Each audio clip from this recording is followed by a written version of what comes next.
This is Salisbury Radio. Right then, Brian. Came into the club midway point of last season. A second half season of transition, I suppose.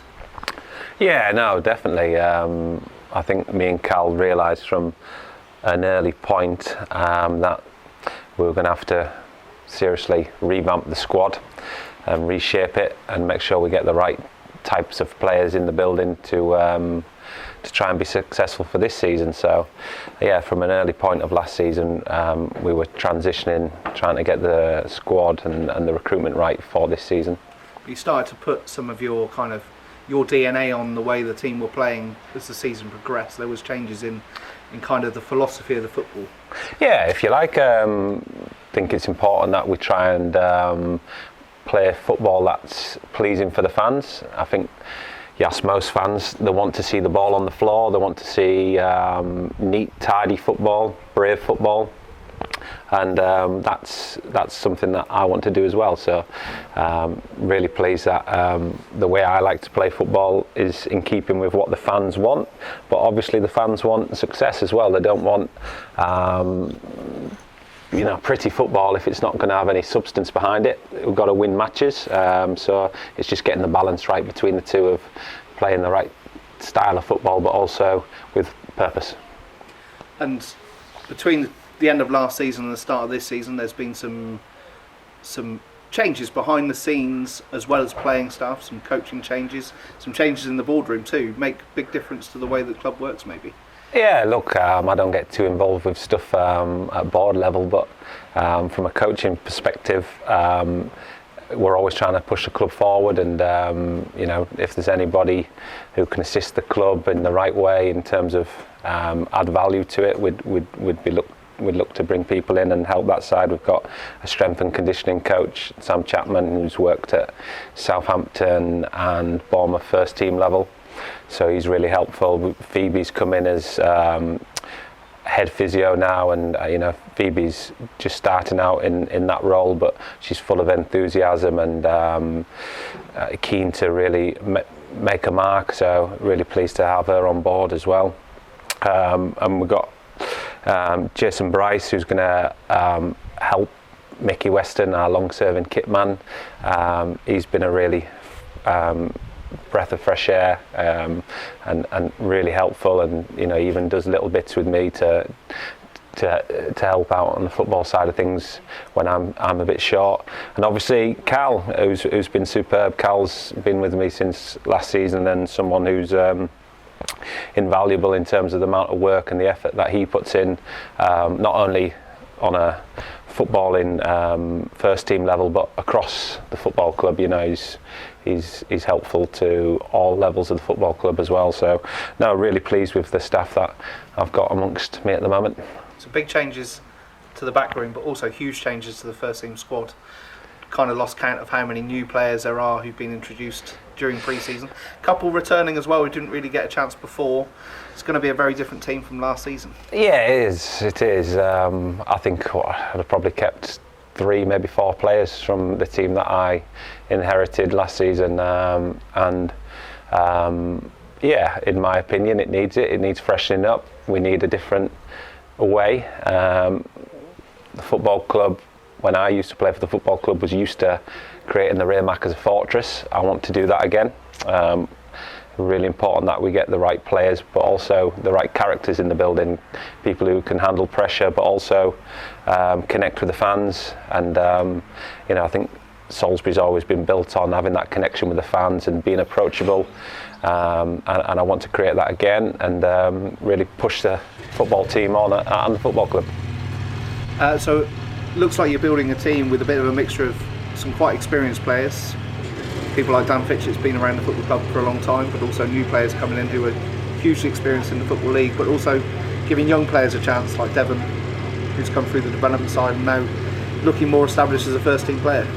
Yeah, no, it's really important we get the balance right between youth and experience. I think if you have too much of one, it breaks down. You've got to get the right blend, and it's really important that the experienced boys try and help and guide the youngsters rather than a lot of time with senior boys. they become a little bit, what's the right word for it, just a bit cagey on losing minutes and game time, and maybe go about it the wrong way in terms of helping the youngsters, and I don't want that. I want experienced boys that are going to help as much as they can the youngsters and try and forge a path for them. So all about a cohesive group who work together for everyone's benefit. Yeah, look, I think if you have a 80-90% turnaround on your squad, cohesion's something that only comes with time, and you know, lots of hours on the training field, and then there's a social aspect of it, getting together for a drink and enjoying each other's company. So I'd expect to see cohesion and chemistry mid to the latest parts of the season. To begin with, it's just a case of bedding them in and getting them to understand how I want to play and understand the attacking and defensive patterns that we'll be working on. But now I'd expect us to get stronger as the season goes. It might be a little bit of a bumpy start, it might not, who knows, but generally with these things, when you have a big turnover, you can't just click your fingers and say away we go. It takes time, obviously, so we'll prepare for every eventuality. And you're still building the squad. A few players light still at the moment? Yes, no, I think we're 1, 2 at a push 3 players away. Hopefully we'll have some good news today regarding an attacking player. I think that's almost over the line, subject to paperwork, so expect something to go out later today, or at the worst tomorrow. And then it's no secret we're after a couple of defenders as well. You know, it's really important that we get the foundations to allow the attacking players to express themselves, and you can only do that with a solid base. And we've got the keeper, Josh, has come in and been fantastic in pre-season, and the defenders and midfielders and the attackers I've been really pleased with as well, but we're probably just 1 or 2 short. It's been a little bit frustrating to be fielding trialists and development players at this stage in pre-season. In an ideal world, you'd want your squad all done now and concentrating on attacking patterns, defensive patterns with your starting 11 and your squad. But we weren't able to do that at the weekend, unfortunately. But hopefully, we're not too far away. And loan signings, made really good use of the loan market, especially the 2 that came in from Port Vale last season. Yeah. Is that something you'll be looking at again for this season? Definitely, we'll have to utilise the loan market at some stage. I think as a manager, what you want to build a squad of your own players, and then if you had some bad luck and you need to dip into the loan market, I think that would be the next step. But first and foremost would be to sign our own players that are committed to Salisbury Football Club first and foremost, but also keeping an eye on the loan market. And I think we struck gold last season with James Plant and Tommy McDermott. They were excellent for us, as well as the other loanee boys that we got in as well. But I think James Plant's gone on to be a regular starter at League One level for Port Vale. So, you know, it's not often you manage to pluck them ones out of thin air. But no, we'll definitely try and utilise the loan market next season if needed. And obviously, you mentioned turning this place back into a fortress, but it's not just about the people on the pitch. It's people who come and stand in the stands and having a good backing here. It seems like relationships between the football club and its supporters is probably the kind of highest level it has been for a little while. Yeah, look, the supporters have always been great, haven't they? With me anyway, I've obviously known the supporters, having captained the club previously, and they've always been fantastic. You know, they don't get on your back too much when things aren't going so good. They support you, and they also they understand that things take time. So no, we couldn't ask for better supporters, and what we want to do is we want to reward them, and to do that we've got to build a team and we've got to work hard, and then hopefully down the line there they get the success that they deserve. And believe you me, no stones going unturned to try and provide that for them. And I think also special mention to the chairman as well. He's really supported me and done everything he can to try and make it a successful season for the fans as well. So talking about the season and expectations, I think expectations among the supporter group are quite high at the moment. Do they maybe need to? You talked earlier about it might be a bumpy start to the season. It might not be. Yeah. But expectations, just an improvement on last season, or are we got higher expectations? Well, look, the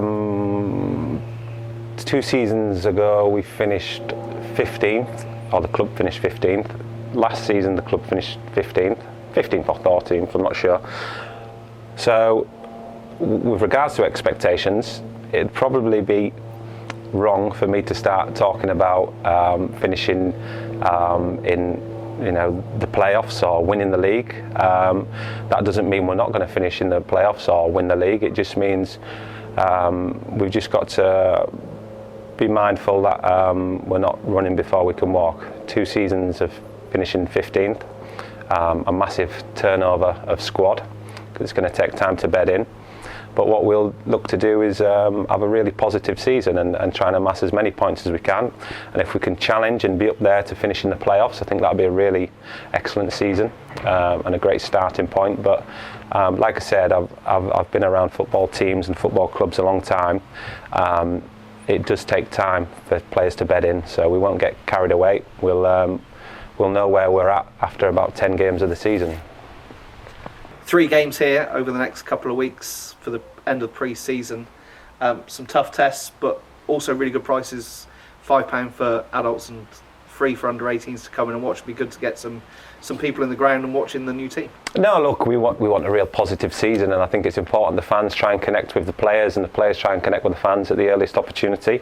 And this is the earliest opportunity. We really value their support, the fans, and it's nice to have some younger fans in the stadium as well, making a bit of a noise. That's been really helpful. And like I said, I think it goes hand in hand. If we're positive and easy to watch for the fans, they'll come. But also, it's nice for the fans to make an effort as well. We don't want it a case to be 3 months into the season, 4 months into the season. If things are really positive, then the fans start coming back. We want them there from the off. And like I said, these pre-season fixtures, they're a real tough test for our boys, and we'll know where we're at after these 3 fixtures. And the more fans we can get in here, the better. So really welcome the extra support. And finally, pleased that the first game is at home? Yes, no, definitely. Like I said, we want to make the Raymac a fortress, and there's no point shying away from that. It's worked out quite nicely with the pre-season fixtures. We've got 3 of our last 3 fixtures are at home, leading into our first competitive fixture against Beaconsfield, or Beaconsfield, however you pronounce it. Which will be a tough test. They've got a new manager. They've signed some really good players. Couldn't have asked for a better end to pre-season, and we look forward to August 5th and starting the new campaign and a new era.